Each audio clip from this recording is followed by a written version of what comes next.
For joining us tonight, I'm Ann Trujillo. And I'm Shannon Ogden. So the idea here is simple. Limit the number of new homes built in the Front Range. And the man who came up with this idea is hoping to put it on the ballot when you go to vote in November. And tonight, we want to help you see this story from all perspectives. Denver 7's Jennifer Kovaleski takes a 360 view tonight. In booming Colorado, there's a classic conflict brewing. We have to protect what we have. Between natives. Compared to Boston, it almost looks like there's no traffic. And newcomers. We're looking at 3 LAs between Colorado Springs and Fort Collins. Daniel Hayes is the fed-up native. Let's begin this 360 view from his perspective. We got a problem. I don't think there's money for highways. You know, half of our school bill. To fix what he calls Colorado's rapid growth problem.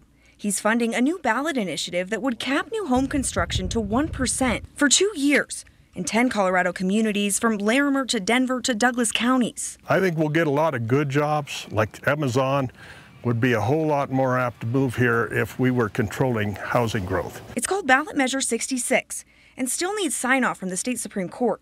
But Hayes says he's confident he'll get the idea on the ballot this November. Because I have the money to do it. That's what it takes. It would be an absolute devastation. The view from realtors like Matt Leprino, cutting supply in a high-demand market won't help anyone trying to find a house in an already difficult market. Any further constraints on our supply right now could have major economic disasters. This is not the right way to go in there and try to manage growth. Ted Leidy with the Colorado Association of Home Builders shares a similar 360 view. He believes Ballot 66 will make house prices go up, not down. It would just kill housing affordability. Critics point to communities like Boulder who already have growth limits as proof prices will soar. But Hayes says that comparison doesn't pass the smell test. I really believe what's going on in Boulder is it's a status symbol.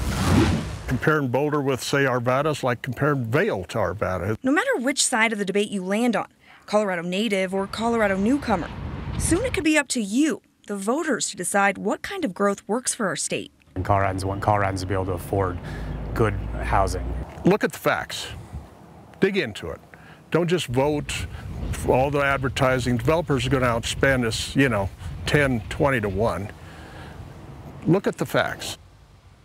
Certainly some interesting perspectives. Now, Hayes still needs more than 100,000 signatures to get on the ballot this November. If that happens, you can expect a whole lot of money to be spent fighting it.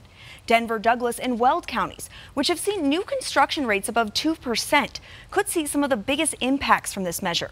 Now, we know this topic comes with a lot of opinions on both sides, and we're listening to you, Colorado. If you want us to take a 360 view of an issue in your community, email us at 360@kmgh.com. You can also send us a message on Facebook or Twitter. Ann? Thanks, Jen. And tonight, some new numbers illustrate just how difficult it is to buy a house here in Denver. Your average couple would need to save up for 7 years just to have enough money for a down payment. This is according to Zillow. It is much more difficult for a single buyer. On average, they would spend 14 years saving up for a down payment, and they can only afford about 17% of homes currently on the market.